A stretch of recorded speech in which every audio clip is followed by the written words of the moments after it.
Want to attract and convert more leads? Want to learn how digital PR, branding, and SEO can establish and build your brand identity? Welcome to the Market Movers Building Brands and Links with Linkifi podcast. We answer these questions and help you ramp up your brand visibility and credibility. Let's cut through the noise and make your business the talk of the town. We're your hosts, Nick and Chris. Let's get this show on the road. Welcome to today's episode of the Market Movers podcast. Today, we are joined by Nathan Gotch, an SEO expert with over a decade experience leading successful campaigns. Nathan is the founder of Gotch SEO Academy and Rankability, and he's here to discuss today with us recent Google updates and share his thoughts on the future of search engines and SEO. Welcome, Nathan. Thank you so much for having me. Appreciate it. Nathan, thanks for coming on. It's great to have you. To kick things off, why don't you just tell us a little bit about yourself and your background in SEO? Yeah, so I've been doing SEO full-time since, I guess full-time would be 2013 full-time. But I got my start in SEO actually in 2011. And I was a junior going into senior year of college. And like how many people got started in SEO, I was trying to figure out ways to make money online. And that was my intent. I was like, I just need to make money online. My family wanted me to be a lawyer, and I didn't really want to do that, but I was basically just saying, yeah, I'll take the LSAT, I'll go through the process. But really, I wanted to make money online. So I started doing a bunch of just totally random things, paid surveys, writing essays for college students. Not saying that was a good idea, but that's what anything I could do. I actually even tried selling my college books on Amazon. Let's just say a lot of these things didn't work.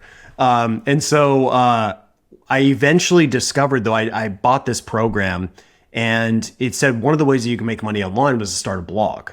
And I was like, okay, I feel like I could do that. I could write some stuff and, try to figure that out. So at the time, I was obviously a college student, so I didn't have a lot of experience really in anything. So the main thing that I did have experience in, though, was playing baseball. So I was like, I feel like I could write some stuff about baseball. So I created a baseball pitching blog. And that became basically my catalyst for just learning SEO. And it was obviously starting a blog, first blog, you have no idea what you're doing. So I was just pumping out content, basically writing news related content for the MLB, and just a lot of mistakes were being made. But I was getting no traffic, and that's how I, went back to Google, started searching about how to get more traffic, and then I stumbled upon SEO, and I started to execute on all the stuff that I was learning, and I started getting traffic, and I was like, "Whoa, this is pretty wild stuff here. I can use this SEO thing to get traffic to a website without paying for advertising, completely for free, which is important for a college student who doesn't have money." So I was doing that, and it was, obviously the blog started to grow, and I started to actually make money from it. But it was actually, discovering SEO that was got me hooked on that. And I just all of this, because I'm very I love games in general, right? I just love competition, and SEO fits my personality perfectly because it's a never-ending competition across every single little keyword that you're going after is its own individual competition. And so I just got hooked on that. And, since then I've created a lot of stuff since then, but it's really just been discovering SEO was big for me. And I just, obviously I like it. So yeah. And which Google update destroyed that site? It's funny. That site actually did not get destroyed, believe it or not. I had other ones get destroyed, but that one weirdly, because I didn't do anything really aggressive with that one. I just created a lot of content. I did some sketchy link building, but I didn't really know how to build links back then. So it was kind of a couple web 2.0s, couple, guest post links, couple PBNs here and there, but I wasn't super aggressive with it. And I actually ended up selling that blog to an MLB player, which is kind of cool. So it kind of full circle thing that was kind of cool, but I had plenty of other sites that got hit after that. So, and just from being, cause I was pretty much gray hat SEO from, let's say 2011 until 2015 or so. I was pretty much gray hat. And by meaning gray hat, meaning I use private blog networks. So that was my big thing that I used for a long time, and it worked really well until it didn't. And we can talk about why I made that shift back then. But let's just say I woke up one day and I had manual action, all in my phone. And it wasn't just for my sites, it was for my client sites too. So I left this huge footprint, and Google just slaughtered me. And fortunately I got them all removed, but that was a turning point for me. I'm like, I can't play this game anymore. I have to start to learn how to actually like, do proper link building, proper SEO. And the reason I don't know if you guys know this, but the reason I avoided link building, like traditional link building, is because it's freaking hard. It's really hard. It's way easier for me to just throw up a fake website and slap a link on it, right? But it's really hard to go out there, find the prospects, qualify the prospects, build relationships, negotiate placements. Like there's a lot more involved. So we can talk more about that. But I think that was my preference was towards the more gray hat techniques because they're just easier. So. Well, I love a good SEO origin story. Just a couple of things before we move on. Did you make money at college then? Did you make enough money to buy beers? And I'm always intrigued from people that learned SEO, like especially, a good few years ago. Who were you learning from and how did you monetize as well? Just quick points. Good question. Yeah. So I was making a decent amount of money. I mean, I think that first site, I think I got up to maybe like 2,000 a month roughly with that site. Yeah. So it was going well. I'd say like at its peak. And so that was good. And then as far as who I was learning from, back then there's a lot more information now. Like there weren't really SEO YouTubers back then. The only person that I can think of back then that was actually creating videos consistently for SEO was Alex Becker. And I mean, say what you want about him. He got a lot of people into SEO. I mean, he really did, including myself. Like he was I would say, he was probably the main person I was watching most of the time. When he had SourceWave, and I'd read all of his stuff that was coming in. He was more gray hat, obviously, but that's kind of, that's what worked back then. So that's just what everyone not everyone, but a lot of people did that. He was very gray hat. I remember seeing him on Pat Flynn's podcast and went down that. I think that's actually when I went to the gray hat rabbit hole was from Becker. Yeah. Yeah. So I learned a lot from him. And then, a lot of my learning just came from doing. Like I learned something and I'd go and implement it and I'd see performance or lack of performance and I would just make adjustments. And I'm really someone who learns well from just like getting my hands dirty. And that can cause my learning to take a longer journey in that regard. But I do feel like I prefer to make mistakes to learn. It's my path, I guess. It's definitely the way to go. Like we've done some tests and stuff with Kyle Roof, and it's really, really the only way to, if you've really got something specific you want to see, how does it react? Then you've just got to get in there and just test it. And then when you see, Okay, so we've got a lot to cover. A lot's been happening. Why don't we just start by you giving us a lay of the land? Obviously, we've had so much happening in recent months with the Google leaks, the upcoming legal action being brought against Google. What's the state of play for SEO currently, would you say? Yeah, I wish I could tell you there's some stuff that's like dramatically different as far as my process, but my process has stayed pretty much the same. The only, I'll say huge difference that here is the integration of AI into the process. So for me, that's been like, obviously the last couple of years here has been the biggest kind of change to things that are going on. As far as like how to rank in Google, hasn't really changed a whole lot. I mean, I think people just kind of walk away from the fundamentals because they get shiny object syndrome. But at the end of the day, it's like pick a keyword that you can actually rank for based on your current authority level. So that's part one. Then make sure that the keyword is actually, the likelihood of conversion is very high. There's a direct path to conversion. So you want to prioritize those keywords versus the ones that are have a ton of search volume, but don't actually drive any conversions whatsoever. So for me, I work kind of basically bottom of the funnel up. So when I prioritize keywords, I start at the bottom of the funnel. And then once I've, kind of built, attacked all those, then I slowly work up the funnel to more awareness-based keywords. But ironically, when you use that strategy, like if you target let's say a bottom of the funnel keyword, maybe even a middle of the funnel keyword, naturally you're going to have to build support around that keyword. So you're naturally going to go up the funnel to build that support. But I think it might be easier to talk about mistakes I've been seeing with people as far as execution. Okay, because one of the execution issues I've seen, this is just because of AI. There's a lot of attempts to scale content. A lot of people want to scale content, and that's actually hugely detrimental. So, for example, I'm working with a big SaaS company right now, and very strong website, incredible backlink profile. But they decided to do more of a programmatic and kind of scale out our SEO content as fast as possible. And so now what I'm doing is I'm identifying all these pages that have no impressions, no clicks, no traffic, no backlinks, no positive KPIs. And that's okay on an isolated basis. Like you got a couple pages here and there that are like that. But when you have that scaled out over thousands of pages and you have tons of these pages just dragging the site down, more than likely, first of all, it can affect crawl rates, right? And indexability and rankability. But it can also, it will create this weird environment where you have a bunch of pages that are not highly relevant to any particular cluster. So you have like, one page about blue shoes and then one page about, shiny boots. And it's just kind of all over the place. It's basically going like a centimeter deep on all these topics instead of going like a mile deep on each topic. So for me, like when I pick a topic, I assault that topic with everything until there's not a single thing left to be said. And that I'm not talking about just on that one page. I'm talking about all the supporting assets. So I think there needs to be more time spent on like totally fulfilling one cluster and really hitting it hard before you move on to the next one. Because too many people, and this is unfortunately because of content production, right? People, we need to publish X amount of blog posts per week or X amount of pages per week. And they get into that instead of thinking, wait a second, how do we just like totally max out this cluster here to the fullest extent? So then we can move on to the next one. Very rarely do I see that. I don't see it very often.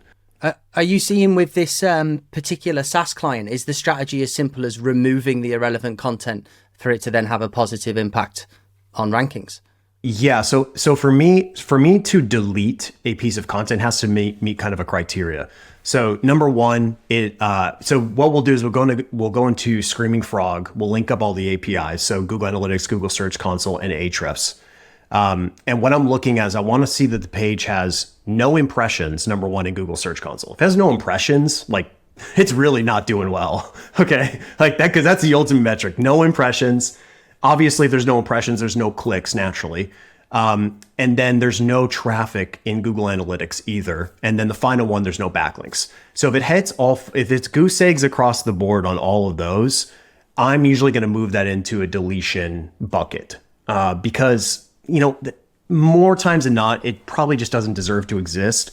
The only other option with a page like that is like, okay, maybe for some unknown reason, it has good content, but it has no traffic, which is extremely rare.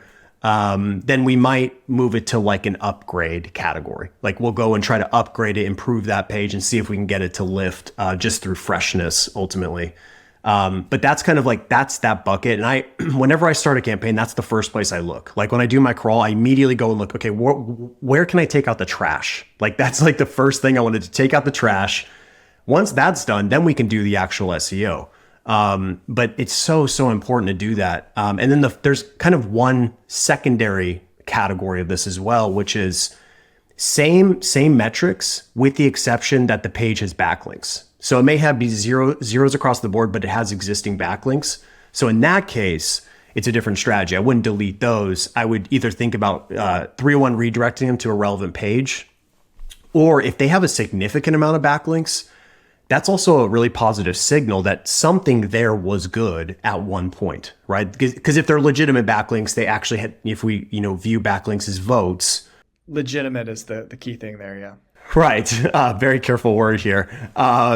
So, and if I view that as at one time having a significant amount of votes, which is really just market feedback about your content, right? We may go and try to upgrade that page, but I'd say like 9 times out of 10, it's going to be 301 redirects to relevant pages on the site just to recapture that link equity. But those are kind of the two categories. And when you're dealing with a big site, like this could be several thousands of pages that you can clean up like basically in a week. So it's significant effort, but it works. So how do you factor in the age of the page? So like the sites you mentioned, they've created a lot of content quickly. I'm assuming there's, it's only been a week. We give it longer. How long, like what kind of age are you looking for before you will start deleting pages? Yeah, so that's a good question. And that is a consideration for sure. So like, obviously if they just published it yesterday, we're not going to delete it. But these are usually assets that are probably 8 to 12 months old. Okay, so you want to see that they've had a significant amount of time to pick up the traction. Exactly. These are mature pages for sure. Yeah, and that's a kind of important piece of that as well, because that's why like we don't just like let's just delete 5,000 pages. It's more like they go into the deletion bucket, then we get approval to delete X amount of pages, and you have to kind of work with the client on that. But yeah, that's a good clarification. And Nathan, I imagine this has been, if this has been a strategy which you've utilized, you said SEO hasn't changed for that much for you. So if you've been doing this for a long time, I imagine that you've seen this as a much growing issue in recent months with the onset of AI. So people have just produced tons and tons of garbage, and you've got to go and... Yeah, well, and in fact, I just published a YouTube video, and I picked like a random local business or junk removal in Austin. And, I did the crawl, and as soon as I do the crawl, I can see it's all AI generated content. I don't even have to look at the page yet to know, because I can look at the title tags, and the title tags are all fluffy and weird. And I'm like, okay, this is going to be AI content. I'm going to go. And of course, it's like some fluffy type of content. You can just tell is written by the AI. It's so artificial. And of course, basically what this business did is they just built out all the keyword targeted pages, and they just slapped AI content on all of them. And by the way, I'm not against AI content. I'm against that type of AI content, which is just like, put a prompt in, slap it on your website. That is like, it's just so lazy. It's so lazy. And it shows, right? And I know there's a lot of debate on whether Google can like identify AI content. But my opinion is that Google can identify the lowest grade of AI content. So like pure large language model driven content that like you just auto generated. I think Google is smart enough to at least detect that. But I think the waters do get muddied as you start to add levels of editing to that content. I think Google will have a hard time kind of deciphering. So. And what about velocity of publishing then? I mean, it's Google probably using that as a way of tracking AI content just from sheer volume of newly published articles. Yeah, and I think that's probably a variable as well. And that's why like I'm not a fan of like really intense publishing velocity. I think that's really a dangerous game to play because it's not possible. You can't have both, right? You can't have extremely high quality content and high publishing velocity. They're polar opposites of the equation. It's like Christopher Nolan only puts out a movie every 2 to 3 years, right? He's not pumping out a movie every day. When you focus on quality, you have to give up quantity and vice versa. It's just not, you can't do both.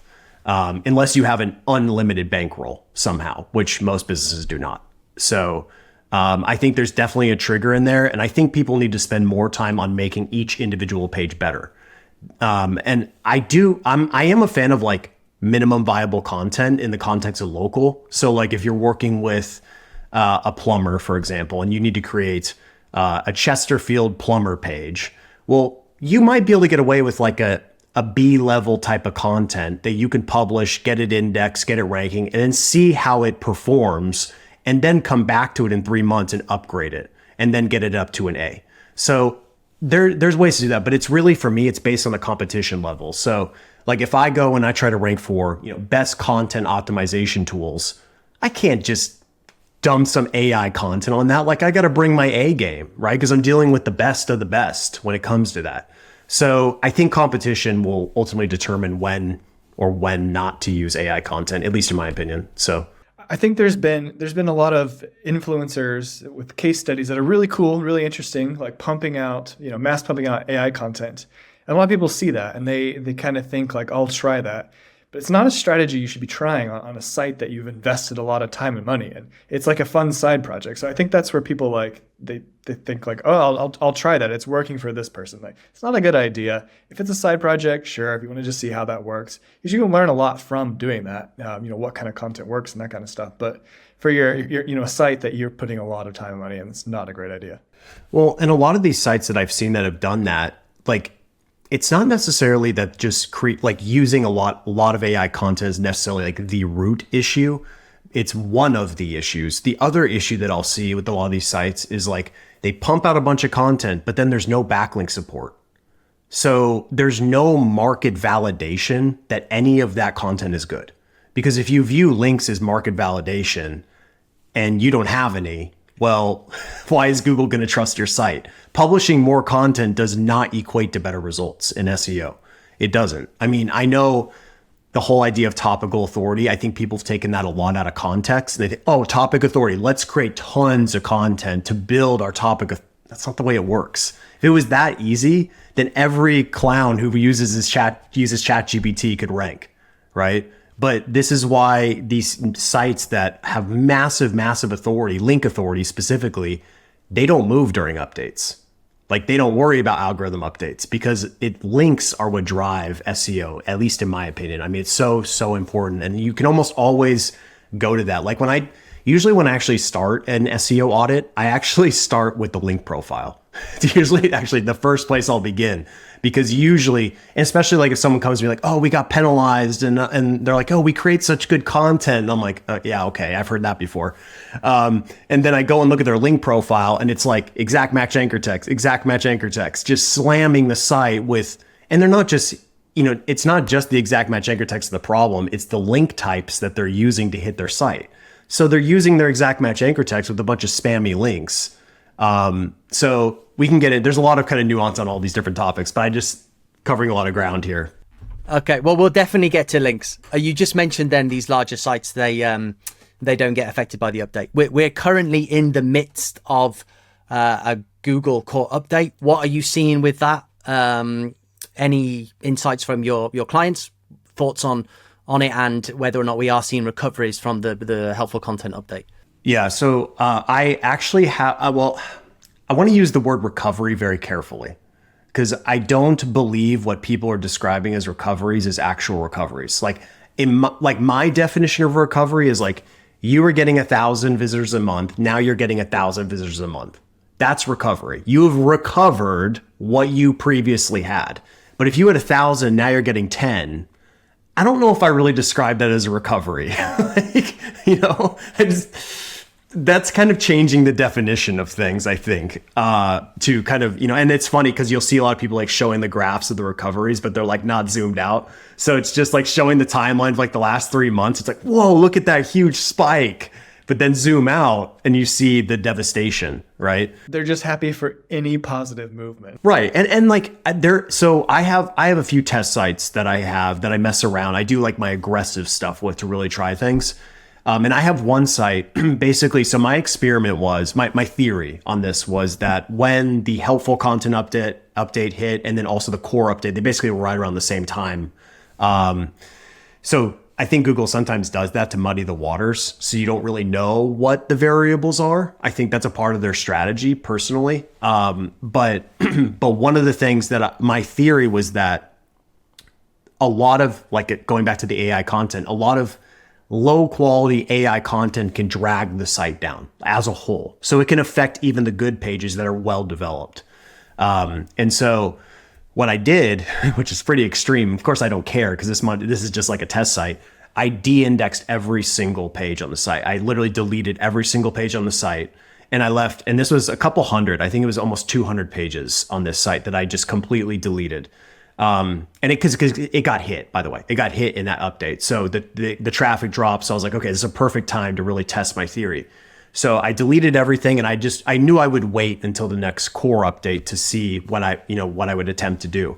I left one page indexed, only one, and it was the best content that I had ever created on that site, like by far the best. It was like actually had experience like going and trying the various things, and it was like super intense, human written, like custom pictures, like really intense level content. So I left that one index, and my theory was that when the next core update would come, that page would likely shoot up in the rankings, because now of the site-wide signal's been eliminated, it's just going to be left with this one page that's really good. And my theory was right. That page went from literally invisible, completely invisible, and it popped up, and now I think it's sitting like number 6 or 7. Now, just to put this in perspective, that page used to be number 1. So prior to those updates, it was a solid number 1 for like 3 years. It did not move. And then the helpful content update came, and that core update, and that page just disappeared. But once again, so basically I went from number 1 to invisible back to number 6. And I suspect that it will go up.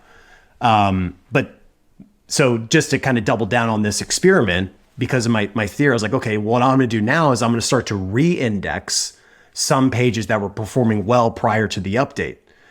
And so I started dripping out a few of these, and they actually are starting to rank again. But once again, they're not ranking number 1 like they used to be. They're ranking 7 and 6, but still, to me, like that's pretty cool. Like, so it shows that I kind of did identify maybe a site-wide signal. Now, of course, I'd probably have to re-index everything to get a true analysis of like pure recovery. But a lot of the content's garbage, so I just it's not gonna index it. But I cherry picked the ones that I knew were like decent content to see if they would recover. And yeah, and like I said, this is probably like, let's call it like a 40% recovery kind of thing. We're only a few weeks into this update though. At what point can one determine that, we're now at the point where you should have got back to previous levels to classify it as a full recovery? How long? Yeah, I mean, I wish I knew the answer to that, but I think it's going to take a while. I think it's going to take a while to really get to that point. I'd say probably at least three months or so to probably see the full impact of the changes. But even when I analyze the SERPs, like a lot has changed, but a lot kind of has stayed the same even with this update. So like one thing that has stayed the same is user generated content. Like Google still gives a ton of weight towards UGC, which is like in the context of Reddit and Quora and specifically forums. Like a lot, like I have this one client and one of their most important keywords, there's this forum from like 2003 that's outranking them. And I'm like, why is this happening? And it's like, it's totally outdated. Like the information is not helpful. It's like, this is not like an evergreen topic either. This is like something like you need to have constant updates. And this stupid forum thread is ranking because it has like, 5 billion replies. And so that's one thing that like, I think a lot of the signals will basically kind of stay the same, but that's the one where like, I believe Google will maybe turn the dial down a little bit on that in the future. Cause it just doesn't make sense. It's so out of control. Like you see Reddit ranking for like health queries and financial queries. And like, there's literally anonymous people with no experience responding to these things.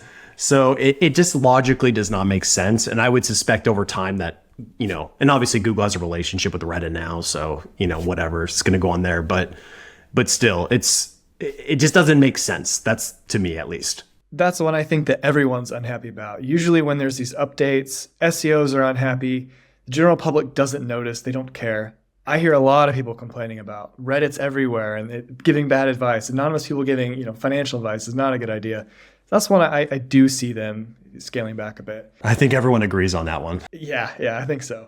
So after the last couple rounds of updates, everyone's kind of declared that like affiliate site model, that whole thing is dead. Now we're like some sites are starting to see recovery. It's still unknown if they'll see a full recovery, but they're moving in the right direction.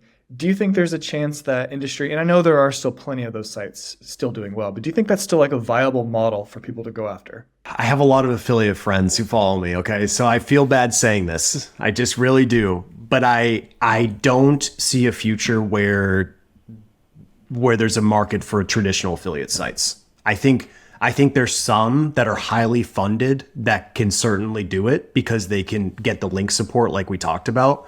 And by the way, I've been seeing people bringing up like HouseFresh. That's the most popular kind of penalization story.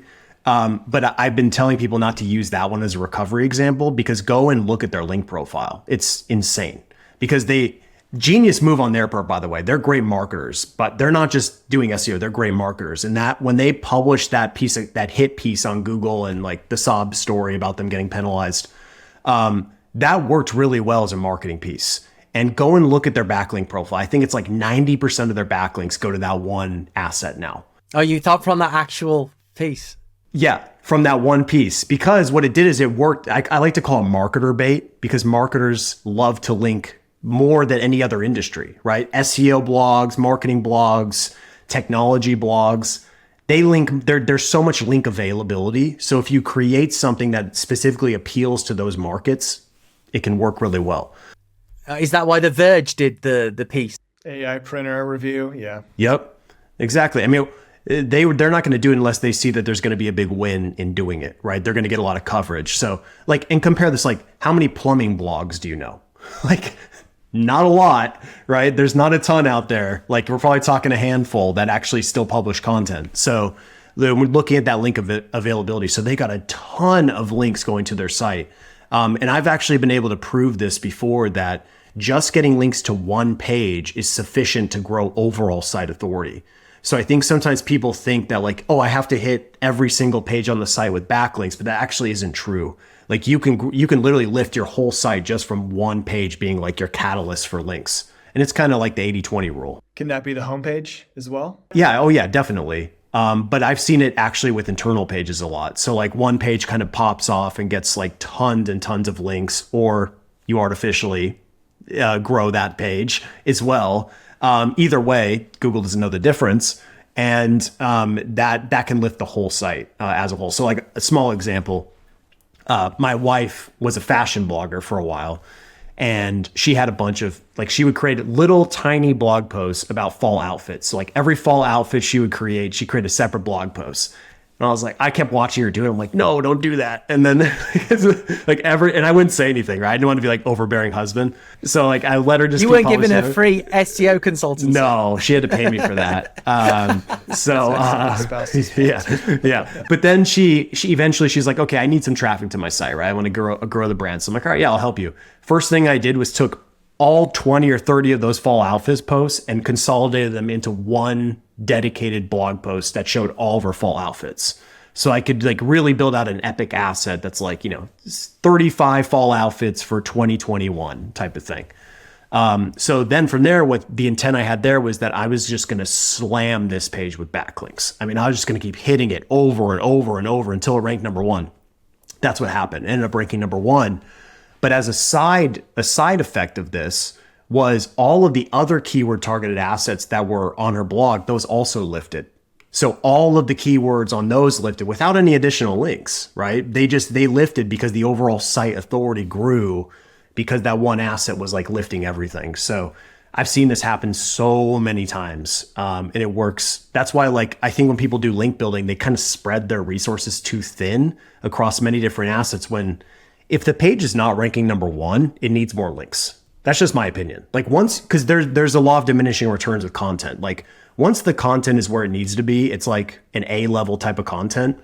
You can't really make it better to improve performance. Like it's where it is, right? So the only thing left, there's only two other signals you can basically build: more topic support around it, or more backlink support. And I've just found backlink support works better than building just pure content support. What do you think about duplicate links? Do you think those still, there was an old SEO thought that diminished returns. I think from our testing, we've seen that from like big publications, they still carry a lot of weight. Maybe it's boosting your EAT. I'm not sure, but how do you feel about, multiple links from the same publication? Yeah, I don't think anyone's been able to quantifiably prove that because it's so difficult. It's such an isolated variable that I don't think you could really single variable test on that. But my suspicion is that it doesn't hurt to get multiple links from a very good website. Like I wouldn't be like, no, New York Times, please don't link to me again. That's probably the most frustrating. You land link number 2 on Forbes, and the client goes, "We've already got a link on Forbes." And you're like, "Man, that's a lot of work."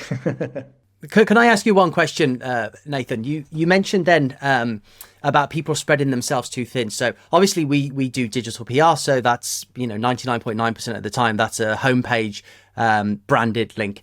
But we obviously have conversations with potential clients, and we say it's a good thing to have as part of a holistic link building strategy. Would you say it's possible then to just do a single type of link building, let's say for argument's sake, digital PR, and just hammer the website with homepage links from high authority sites indefinitely to grow the overall authority of the website and lift all of the pages and the keywords? Is that something that you could see working? Yes, it does work. But the challenge is sometimes when you, like, let's say you had 10 other internal pages that were keyword targeted that you also wanted to rank, and you had your homepage, and you're going to drive 100% of your links to the homepage. Well, with proper internal linking, those internal pages will likely lift. They likely will improve in performance. But the question is how far will they go? And more than likely, you might be able to get them up to, let's say, number 10. But as you know, it's like the Richter scale, which I don't think they use anymore for earthquakes. But when they did use the Richter scale, it gets progressively harder as you go up the SERPs, right? So each kind of ranking gets progressively more difficult because you're dealing with more links. So I think you can do it to get a nice lift across the board, but I don't know on an isolated per page basis if you'll be able to get to number 1. I think you'll still need to hit that page directly. Unless it's very low competition, you might be able to get there. But if it's any level of competition, you're going to have to hit it direct in a lot of cases. So let's talk about your strategies for link building to internal pages then. So we have, our favorite strategy, digital PR, but what other strategies do you focus on?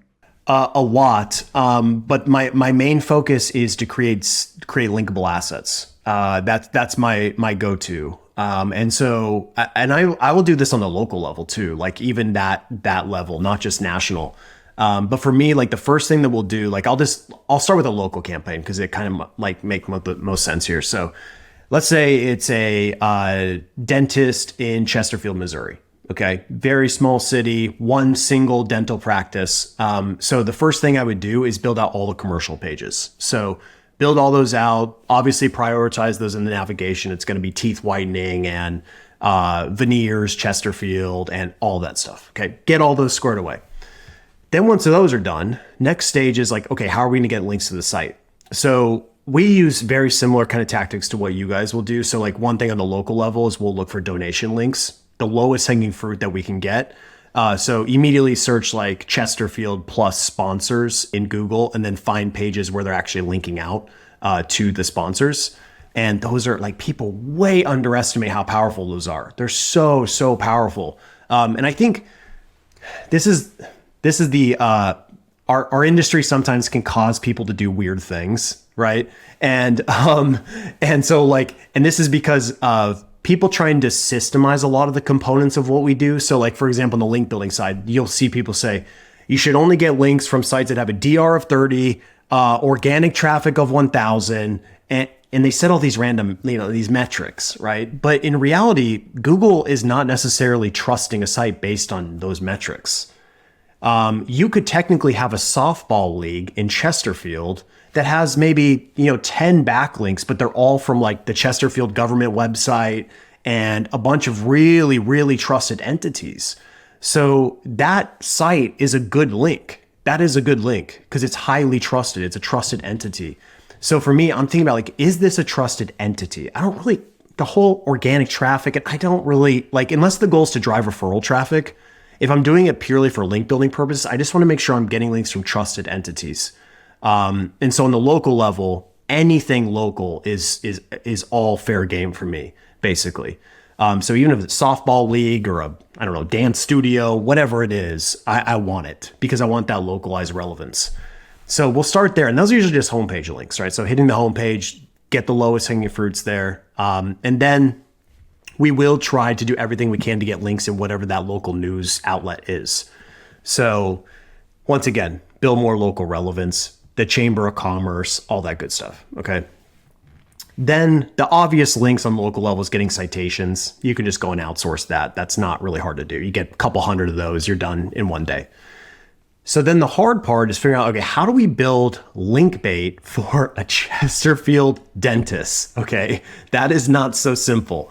And so for me, it depends on the type of business, but when I'm dealing with local businesses, I always resort to data. I always will try to find data because usually you can find just through various data sources, you can find some sort of data that you can build a curated asset for. So I might do something like, what's the cost of dental implants in Chesterfield, Missouri?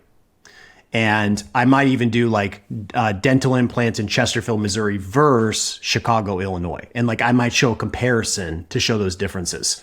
And what I'm doing is I'm not necessarily using these to drive traffic. I'm creating, like I said, I'm creating bait. There's a couple of reasons why I do this. Number one, this can serve as a vehicle for driving backlinks. So I can drive backlinks to this page, and I know that this page actually deserves links, as opposed to slamming their, veneers commercial page with links, which is highly suspicious. And so I would rather hit an informational asset and internally link back to whatever that appropriate commercial page is. And so we'll usually create like 3 to 5 of these types of assets on the local level. And the other kind of side benefit of this is like, you do need to create a significant amount, because the goal is like, let's say just one of those picks up a couple links from a local newspaper. Well, that was worth the effort, right? And the reason for that is because when you target like price of veneers in Chesterfield, Missouri, like very, very specific query, well, you're going to rank number 1 basically without even trying. You'll just rank you won't even need supporting links to rank for it. And the goal is like, when a reporter is doing some sort of article, they're going to go to Google, they're going to search for data, and you're going to be there with that data that they're looking for. And so that's what we do. It's kind of a reverse way to get links like that. But the way I think about it is like, put a lot of lines in the ocean. Some of these will get links. That's kind of what the theory is. Are you proactively outreaching those link bait assets then? So that article, are you reaching out to local? Yeah. So so once the assets are created, then because we have deliverables, right, in the agency every month, right? We got to hit the certain amount of links. So we are going out there and driving links directly to those pages. And I use, of course, like the local level, you tap out very quickly. So you got to kind of expand out. So then we'll start to focus on dentist blogs and things of that nature. But that's kind of what the process looks at a high level. Yeah. Okay, cool. And you said that's your go-to on a local level. So what are you doing? Let's take your current SaaS client. SaaS is obviously a viper's nest for the link building game. I'd love to know what your strategies are there. Yeah, well, I mean, SaaS is just unfair. I mean, it's stupid. Like, these SaaS companies are so spoiled. Like, they get so many links. It's so ridiculous compared to like local businesses. That's just like an absolute struggle to get links. So for a SaaS company, like, it's kind of just like keep doing what they're doing, right? Like keep being a SaaS company, because that just gets links. But then aside from that, my go-to, and this is more just national level strategy in general, not even SaaS, but like whether it's e-com or even like, let's say, you're selling coaching or training or whatever it is. I like to create free tools. That's really one of my favorites. So, there's kind of 2 ways you can do this. Number one, if you have money, obviously if you have capital, you should search in your industry and try to find single use case tools that have a dedicated website. So like, for example, if you search like script timer, okay, you search script timer in Google, the website that's ranking is like script-timer.com. Okay. It's a single use case website. Well, if you have some capital, you could just send them an offer, say, hey, by the way, I was wondering if you'd be open to an acquisition. And then what you can do, this is assuming they have a good link profile, right? Assuming they have a good link profile, assuming it's somewhat relevant to what you do. So let's say that does go through, you're able to acquire that. Well, you're just going to bring that tool over to your website and 301 redirect that asset to your dedicated page now. This will lift site authority so quickly, like so quickly. That's really clever, yeah. Yeah. And so this is one, like, I always look for acquisitions first, because like you basically can get, 300 to 1,000 referring domains overnight, basically. Yeah, I was going to say the cost calculation on the acquisition of the tool against a huge link campaign could be much less potentially. Right. And I have a video. I don't know if I've ever published it, but it's like, I think it's maybe in my drafts, but it's like how to get backlinks for $1.98 or something. And that's what I'm referring to is going and acquiring these domains, because you can get these insanely powerful links for basically dirt cheap. And I've done this more times than I can count. I mean, more times than I can. I mean, I've dropped $5,000 on domains, $10,000 on domains that are alive, existing link profiles, existing websites, and then merging them with a particular website. It's never failed, to be honest. It works every time. So why would someone sell that site then? I would assume they're not profiting much off of it. You think if they rank number one, they'd at least have some decent traffic, some ad revenue. Yeah, most of them are, the way they monetize is usually just through AdSense or other ad platforms. So like, yeah, they're getting a little bit of passive income, but like realistically, it's the type of thing where it's like, I guess I'll just take some money and get rid of this thing, get it off my plate. That's basically what you're hoping for. And so we'll send out a bunch of offers, not just, that one. We'll send out, because this is a volume game, send out a lot of offers, and you're really looking for the people that are like, I just want to be done with this site. And of course, you want to find the people that are sick of having the site, because you're going to beat them up on price a little bit. So that's what you're looking for. Not the guys who's like, hard-lined on keeping his site. You're going to bankrupt the SaaS company just to make an acquisition of a single tool. Exactly.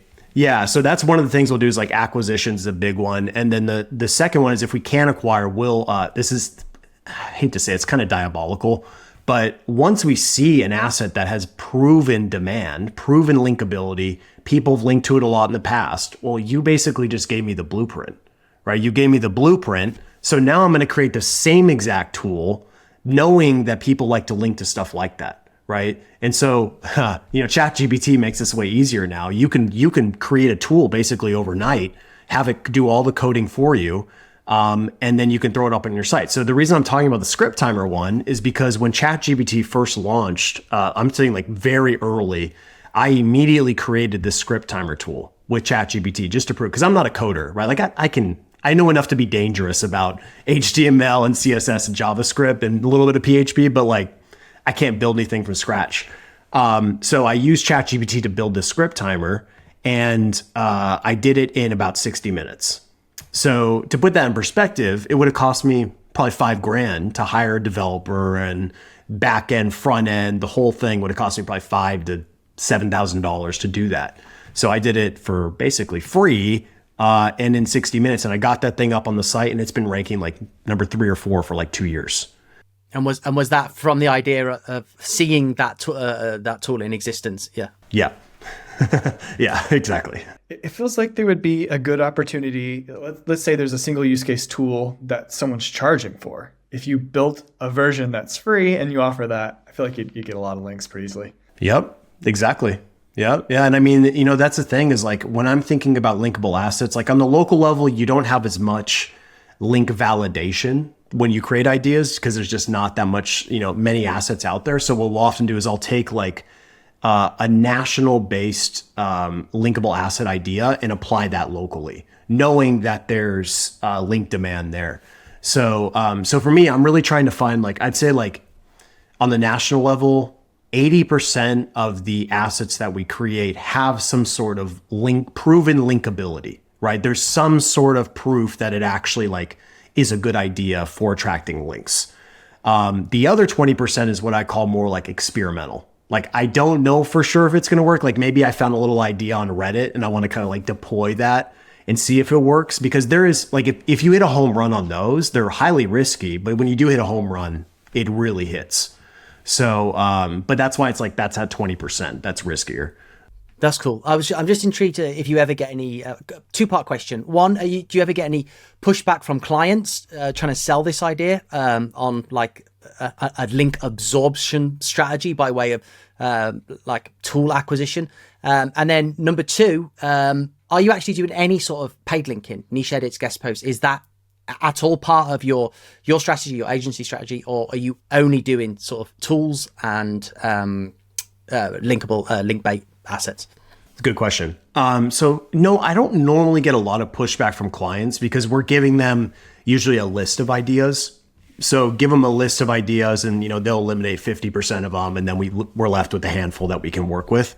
So, because some are just not good brand fits, right? Some weird tool that doesn't align well with what they're doing. So yeah, that's on that side. It's just a matter of getting approval. And then as far as buying links, so there's no way to not buy links, basically at this point. So, and I'm not even talking about like going to a vendor like you guys, for example. I'm talking about just like, if you're going to try to do the direct, like to the website direct relationship, Well, I actually teach people in my training. I say lead with paid collaboration in your subject line. So you lead with that because the reason why I started to push this idea is because I get a lot of offers in my inbox, right? People, join our affiliate program and all these things. I'm like, I don't sell shoes on my YouTube channel. Like, this is very odd that you're asking me to do this. So like, that's a big thing, is like relevance is a big issue, right? If you can't even get the relevance of the offer right, you're dead in the water, right? Like that's just bad. But then with a lot of these collaboration offers, let's call them that, I would say 8 out of 10 that reach out to me, they are some of the worst offers I've ever seen. I mean, they reach out and they say, this is basically their offer. Promote our tool, create all the content for us, and then maybe if someone buys our product, we'll pay you. That's how they work. Now, to put this in perspective from a legitimate business that really operates the right way, like SEMrush, when I did a collaboration with them, they paid me up front to do the work, right? Because you're actually creating content. Like, you're creating content for the brand. There's a lot of work that goes into that. There's video editor costs and all these things. So a good offer should lead with, hey, we're going to pay you for X. And then also, if you want to be nice, give them also affiliate commission, right? That would be a good offer, right? But it's not like, maybe you'll get paid. Like, imagine if that was an offer for like a traditional job. Maybe you'll get paid for your job.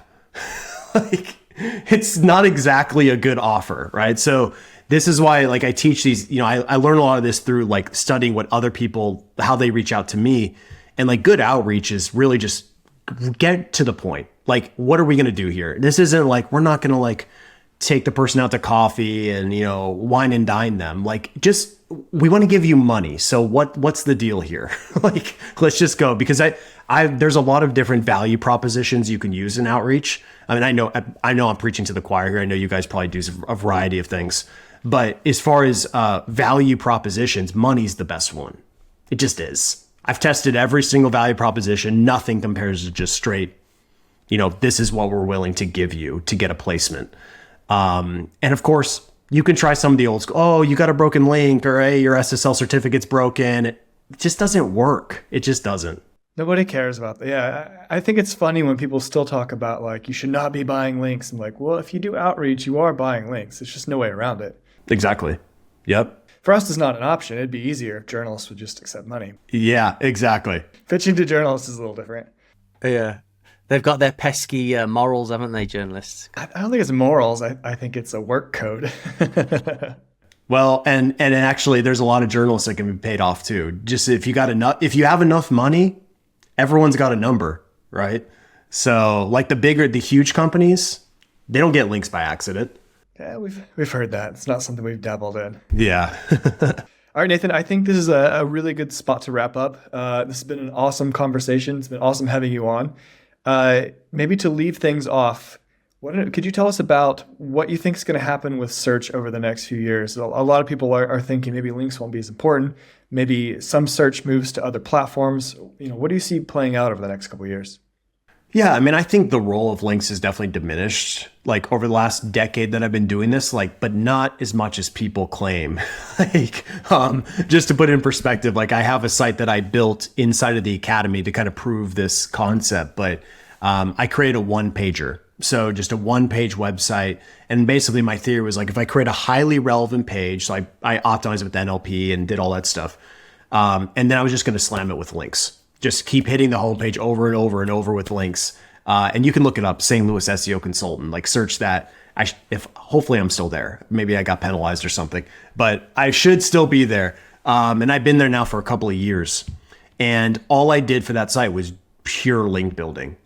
Just to prove that like, if you have a highly relevant website with a lot of good links, that's pretty much an unstoppable formula. Now, of course, I had an exact match domain too. So that's the other part of this that is highly overpowered as a side note. So there's a lot there on that front, but I think links will continue to be important for a long time. I do believe though that user signals will continue to ramp up. I think Google's getting a lot better at seeing those users, and obviously Google knows everything about us, but I think over time, those user signals will continue to grow in importance because you can't really fake them. It's pretty hard to fake them. I mean, it just is. Like you're literally logged in. Like, I mean, I suppose you could, but the effort to fake it is like really hard, really, really hard. So I think Google will probably lean more towards that over time, but links are just such a powerful signal that I don't know how they're going to move. They've tried moving away from it and they just haven't been able to. It's such a powerful signal. So, aside from that, I think the biggest things that we need to be at least paying attention to, I try not to be too far on either side. Like, oh my gosh, search is going to die tomorrow, or oh no, nothing's going to happen. Stick my head in the sand. It's all going to be fine. Like I'm trying to stay in the middle, right? And like for me, the middle's like, okay, things are changing a lot, but all I can really do is adapt to the current moment of how things are. And how they are right now is obviously OpenAI is launching their own search engine. And that's going to have an effect, obviously, on things, but we just don't know what the effect is going to be. I've seen some people talking about, oh, Google's losing market share. And it's like they went from 90% market share to 89%. Like they didn't lose market share. Like that doesn't tell me when they're at like 40%, that's losing market share. Like, but this is a long game, and Google has unlimited resources to fight against basically anyone that they want. Even with the court case and all that, which is really just, it's a slap on the wrist. Like they're not going to do anything with that. So, because unfortunately all the politicians, obviously Google pays them to get reelected. So it's kind of this like weird dynamic here. They don't understand the internet anyway. So they struggle to have a real regulation. Exactly. So, I think Google's obviously going to be the player for a long time, especially if they continue to move on the AI elements of it. But I think the part that scares me the most, if I talk about doomsday, like the part that scares me the most is the AI completely taking over in search. And I had this doomsday scenario like many, many years ago. I know people are like, what would be the thing that would kill SEO? And I was like, if Google could just answer questions without needing websites. And like, if it can do that, we're all really need to start looking for a new job because it's going to be pretty scary. But the thing is, like, it's kind of a weird thing because Google needs us to be a business. So they can't, like, it's a weird dynamic, right? They can't eliminate us altogether because we feed their AI. So, and they need us to pay for ads. There's just like a lot of weird, confusing dynamics, competing dynamics. So that's why for me, I'm like, I'm just going to keep doing the work and keep making adjustments as this all unfolds. Cause it's like, think about how much has changed in just the last 2 years. Like, it's just crazy how much. Like, I was using GPT-3 with Jasper just like a couple of years ago. And if you look at that content I was creating with that, it's literally garbage compared to what it's creating now. I mean, it's like, it's just crazy how much it's changing. So if you just got to almost like, I don't want to say bury your head in the sand, but you just got to kind of focus on the work and just make adjustments. That's all I'm trying to do at this point. I think that's a really good point. And it's really interesting how you worded that about the dynamic is really something to think about between like us, the users, the people in the SEO industry, the end user, then Google itself, the political landscape. It's so many different variables with not just a single answer, and the fact that they have got somewhat unlimited resources to remain dominant in the industry. We're going to be almost guided by the direction that they take the fight in, I think. So the battlefield itself will be determined by the biggest players. So it will be interesting, to say the least. It will definitely be interesting. Well, and also Microsoft, they have the relationship with OpenAI, and like everyone's like, oh, this is going to be the thing that like stops. Hasn't done anything. I mean, it hasn't done anything, honestly. Who's moved to Bing? I don't know anyone. So, I mean, seriously, I don't know anyone who's moved to Bing. I don't see it. So, but for me, like, I'm agnostic as far as search engines. Whoever's the dominant one, I'm going to go and manipulate that one. So I don't care if it's Google or Bing or OpenAI, whatever. I have no allegiances to any of them. This is why I think it's important. Like, this is search engine optimization. So we're just finding where the demand is, we go there, we learn that algorithm. And then if that one gets eliminated, I go to the next one. So I think personally, as long as there's users that are searching, I'm always going to have a place to do something. So, and these algorithms, like there's always a way to figure them out, which is the fun part. We had Neil Patel on a few weeks ago, and they said that Instagram was going to kill Facebook. They said that TikTok was going to kill Instagram. All these platforms still exist and everybody's using all of them. So, that's probably the landscape that we'll see. It's definitely fragmented, like no doubt. There's a lot of fragmentation now with like a lot of younger people are using TikTok for search over Google. Like there's no doubt that that's happening, but to what extent, right? And like, yeah, they might be searching like best restaurants in Los Angeles or something, but like they're not searching for a plumber on TikTok. Would not be a good place to look for a plumber. No. So yeah, I think local to me is like the safest type of SERP right now and it has its own issues too with a lot of ads, local service ads, Google ads pushing stuff below the fold, but local's probably going to be will take the longest to get disrupted in this process that we're going through. So yeah, my opinion. Yeah, totally agree. All right, Nathan, I think this is a perfect spot to wrap up. For people who want to connect with you, where can we send them? GotchSEO.com. That's for my academy, Rankability.com, obviously for my software. And if you just want to watch some free geeky YouTube videos, obviously you can search my channel, just Nathan Gotch. So awesome. Well, Nathan, it's been an absolute pleasure. Great conversation, over an hour. So yeah, thanks for being a guest and take care. My pleasure. Yeah, thank you. Appreciate it. And that wraps up this episode of Market Movers Building Brands and Links with Linkify. Big thanks to our parent company, Linkifi, the wizards behind turning ambitious businesses into standout brands. Hit up our website at linkify.io and take the first steps towards brand greatness. Big shout out to Fame for making this podcast possible. Thanks for listening, folks. Stick around for more insights in our next episode. Catch you later.